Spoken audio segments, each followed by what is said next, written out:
Justice Emeka Nwete of the Federal High Court in Abuja yesterday ordered a temporary freezing of 4 bank accounts of the immediate past Group Managing Director of the Nigerian National Petroleum Company Limited, Mele Kyari.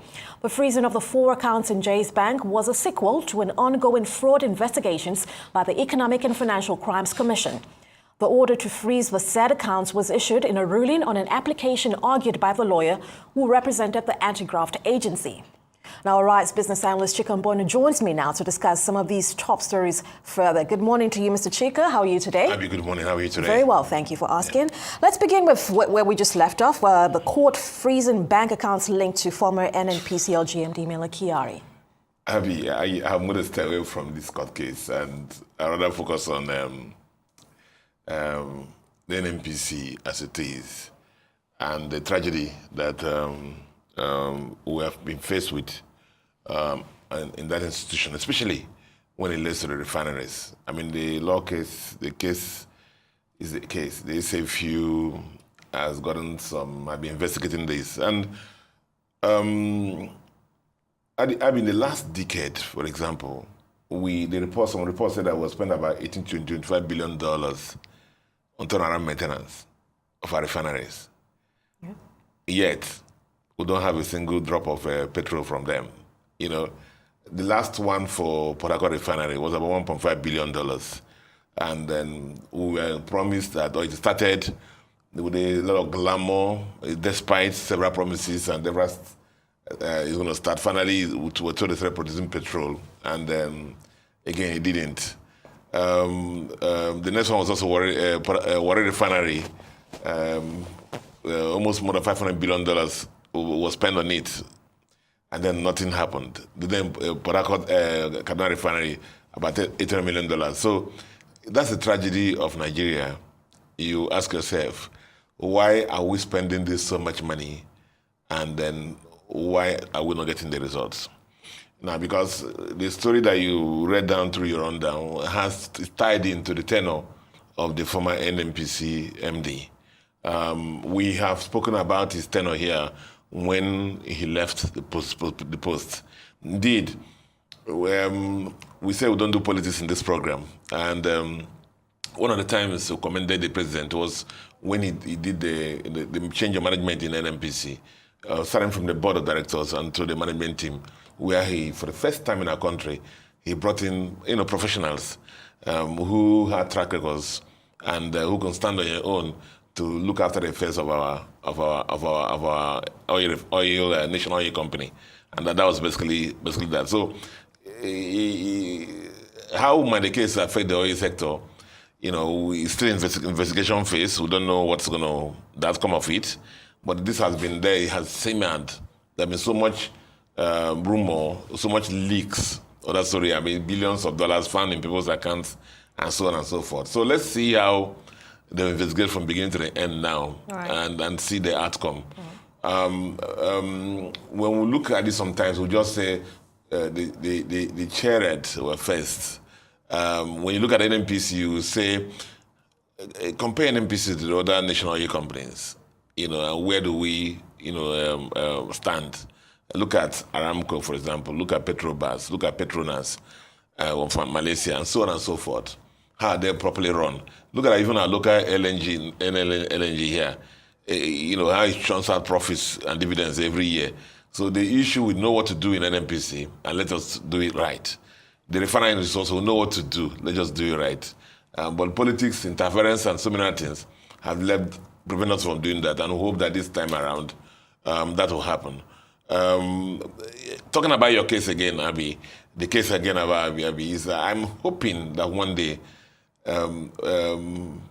public officials will leave their tenure, end their tenure, and their visitors will not be EFCC or the police authorities.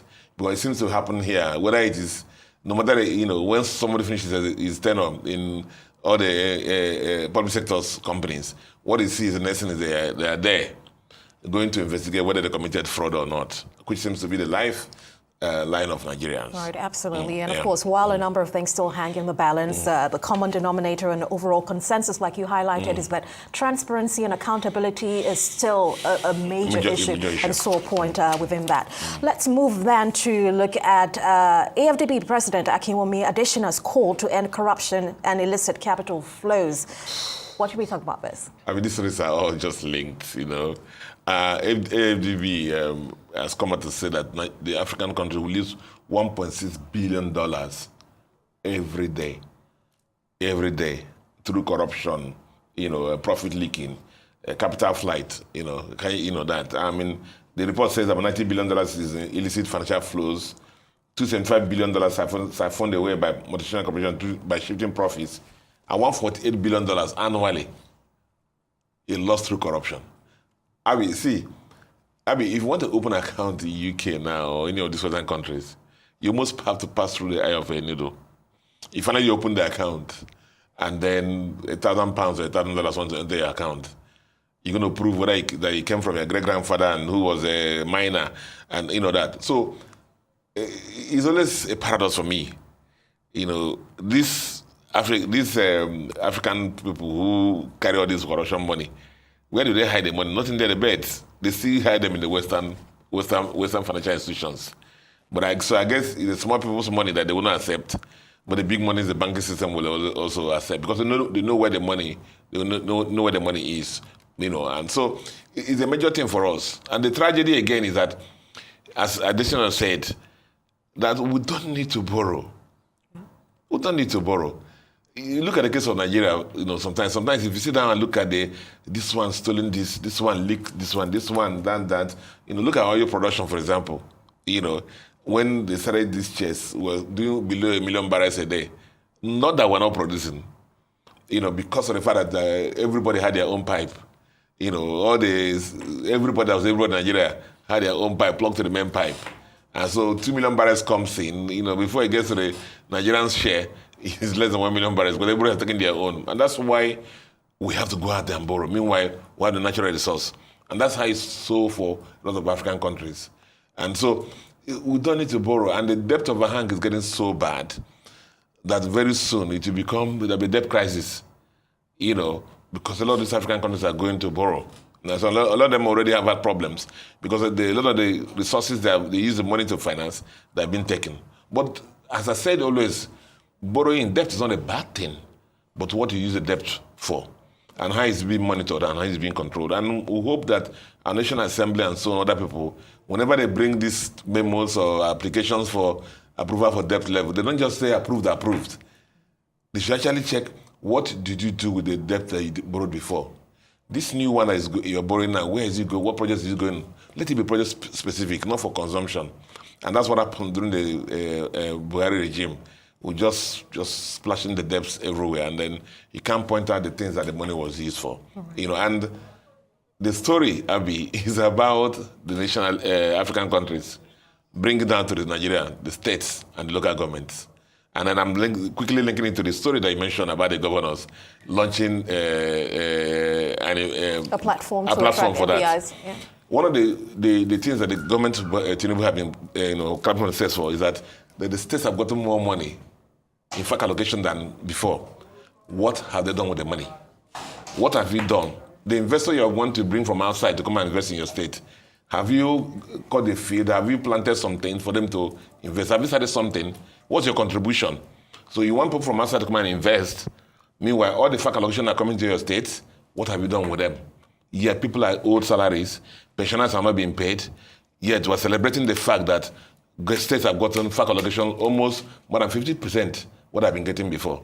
So I clap for the governors for the platform they've set up, but each of them go look at themselves in the mirror and say, what have they done? Each state in this country has something they can invest in. What of agriculture?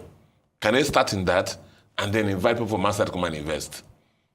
So again, accountability, transparency is in the order of the day, unfortunately, and the sore points here. So you don't have much faith in this platform, do you? You see, Abby, investments are like jealous, very jealous. International capital is very jealous. They go where they are treated the best. So in your state, they're still kidnapping. In a lot of states, they keep kidnapping. In a lot of states, the roads are not good. In a lot of states, the resources are not there. And you want foreign investors to bring their hard-earned money from outside to come to your state. Get your house clean. Let the roads work. Do some minimal things with the FAC allocation you're getting. Not, let it enter into so many other things. The Burundi change people like the people profiting from a lot of FAC allocation. So let the state do something with the FAC allocation they're getting, and then their platform becomes meaningful. So then when we come there, would have seen the fields have been cut, the things have been planted, and then some new factories have been started, and so that the foreign direct investment that come in, we'll see something to plant on. All right, very pertinent points there. If you joined us midway, I've been chatting with Rise business analyst Chika Mboni. Mr. Chika, always a pleasure and great insights as always. We'll see you again tomorrow.